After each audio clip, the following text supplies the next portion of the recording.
In this video, we'll explore one of the most fascinating arts in ceremonial magic, evocation. For centuries, magicians, mystics, and occults have sought to bridge the gap between the human and the spiritual worlds. But what does it truly mean to call a spirit? How does one communicate with a being from beyond the veil? And what is the right way to do it? Let's dive deep into the ancient practice known as evocation. Welcome back to AtsBay Online Classes YouTube channel. Please do subscribe to our channel if you have not done it so far. Please hit the bell icon to get notifications of all my uploads, and please do give a thumbs up if you like this video. Now let's get into the video. Evocation at its core is the act of summoning an intelligence or entity from another plane of existence. It's not about worship or submission. It's about connection and communication. When you perform an evocation, you're bringing a spiritual being outside yourself into a space where you can see, sense, or speak with it. This is what sets it apart from invocation, where the energy is drawn within and allowed to express through your mind or body. Evocation can take place on the astral plane, where the entity appears to your inner vision, often through meditation, scrying, or trance. A black mirror, obsidian sphere,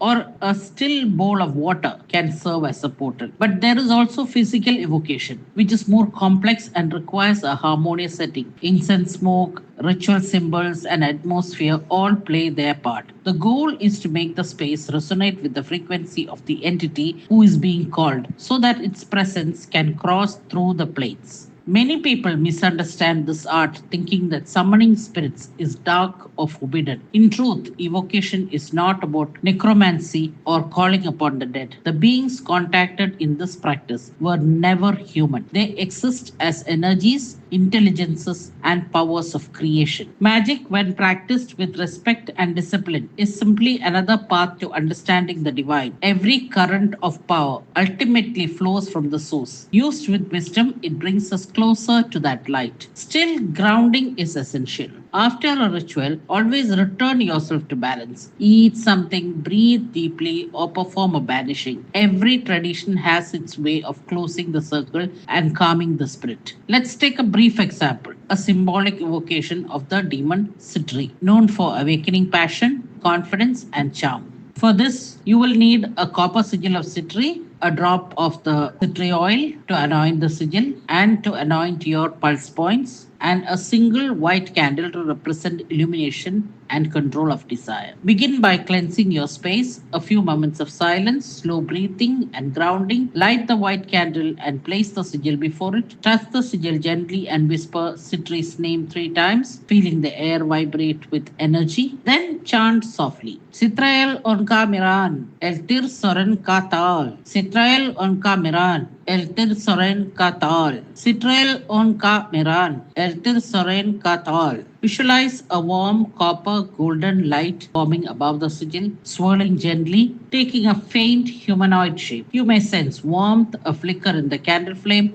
or a shift in the air. That's the sign of presence. Speak clearly and respectfully. Sitri, spirit of passion and magnetism, I call upon you through the sacred symbol of copper and flame. Inspire confidence and allure in all my endeavors. As I honor you, so may your power flow with balance and grace. Pause now, feel the energy settle. When the moment feels complete, thank the spirit. Go now in peace, Sitri, until called again. May our connection remain in harmony. Snuff out the candle, and you can keep it to use it for another ritual with Sitri. Any candle you use for a particular demon, use only for that demon. So you can just snuff it out and safely store it somewhere. The sigil must be cleaned and kept back in its box or locked place. Always end by grounding. Stretch, touch the floor, or take a sip of water to bring yourself back. Evocation is an art that demands patience, clarity, and reverence. It's not about control, it's about communication with forces far greater than ourselves. A lot of people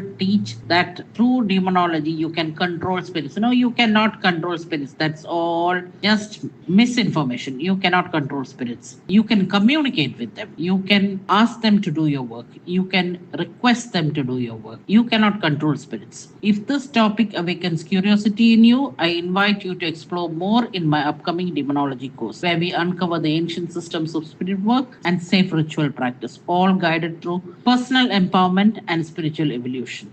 Remember to like this video, subscribe to the channel, and share it with those who walk the same path of hidden wisdom. Until next time, may your path be guided by light even when you walk among shadows. Thank you so much for watching.